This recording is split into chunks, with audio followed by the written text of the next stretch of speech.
It's something that President Obama has really been largely silent on. Christians living in these terror-ridden countries are absolutely terrified. At any time, they could be murdered just because they have a cross around their neck or they're saying a prayer. I mean, and that's how bad it is. And the leader of the free world says nothing. Last word. That's true. I mean, he's been very. I mean, nothing. He is occasionally will say something when he's sort of pressured, Kirsten, but he has not made this a priority.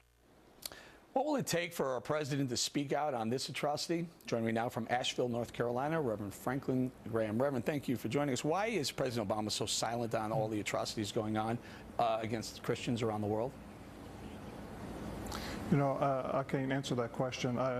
You know, as a youth, his influence was Islam. His father was a Muslim, and his stepfather was a Muslim. He went to Muslim school. So, growing up, his impressions as a young man came from Islam, not the Christian faith. So, that may have something to do with it. I don't know. Did he make a mistake pulling troops out of Iraq too soon? No question. The military commanders told him not to do it, that there would be a power vacuum. And the Shiites in the Iraqi government began to marginalize the Sunnis.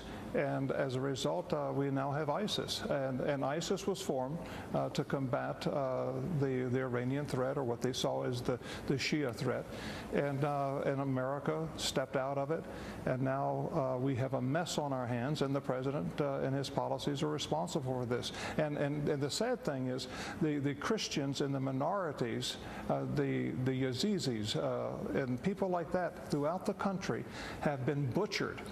They've had their heads cut off. They have been bayoneted. The women have been raped and taken off and sold as sex slaves, which is permitted in Islam.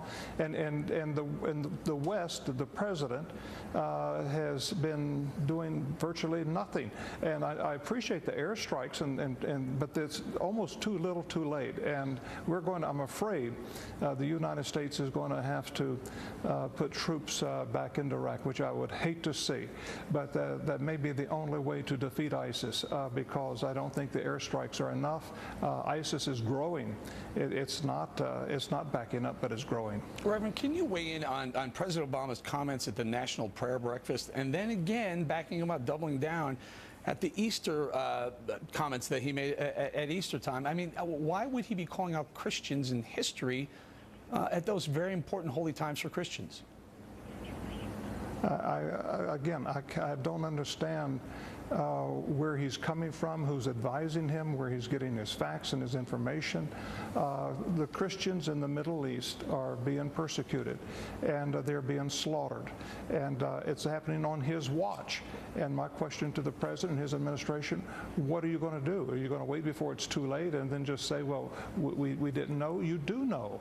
And you know, the internet is filled with the images of Christians being beheaded, being shot, being buried alive, being burned. These things are there on the internet. And as a Christian, Eric, you know, God sent his son from heaven to this earth and to die for me and to take my sins. And he went to a cross and he shed his blood there, and he was buried, and God raised him to life.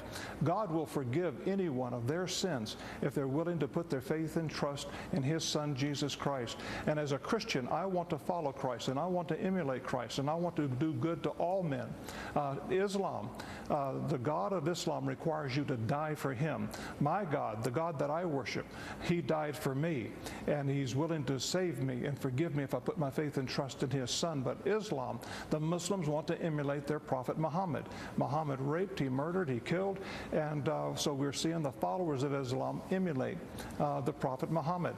And we've got to take a stand. We've got to understand what we're dealing with. And it's not just the Muslims in the Middle East. We have to be careful of the Muslims in this country. We need to stop the immigration. We need immigration reform, but stop the immigration of Muslims coming into this country from countries that have active terrorist cells. If we don't stop that, we're going to regret that, because we will be importing that into this country. Sooner or later, we're going to see a major terrorist attack on one of our theaters, or we're going to see it happen in one of our schools or synagogues, just like we saw what happened in Kenya not recently, just a few weeks ago into school. That could happen in this country. And so I hope that our politicians will close the door to these people. Reverend, thank you so much. By the way, there's a Christian group, 1 Peter 5, that put out a Christian response to ISIS. It's really powerful. Check that out on the internet. Reverend, thank you so much for joining us tonight.